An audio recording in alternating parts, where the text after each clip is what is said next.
Bakit kailangang may maiwan? Sa pag-ibig na tila kay sarap sugalan.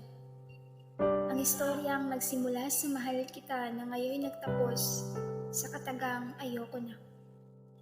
Mga katanungan sa isipan na hindi ko alam kung masasagot ba sa karamihan. Kung bakit kailangang may maiwan. Isip ay gulong-gulo sa pangyayaring nararanasan ko. Hindi ko alam kung sumpa o pagsubok lang ito. O ganito lang talaga kapag sumugal tayo sa taong hindi naman sigurado. Masakit masaktan. Hindi sa pisikal na pang-aabuso, kundi ang maiwan.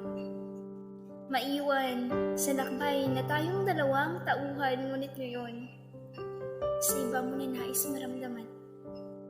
Na kung dati ang mga matatamis mong ngiti ay nanggagaling sa akin, sa ngayon ay galit na lang ang siyang aking napapansin. Ang dating salitang alay mo na mahal kita ay talagang parang biro lamang na sa isang iglap, sumuko ka na. Kailangan pa bang may maiwan upang maiparamdam mong sawa ka na at hindi mo na ako ang iyong kailangan? O bakit hindi na lang sabihin ng diretsahan para wala nang pusong masaktan? Kung sa huli, hindi mo naman ako kaya.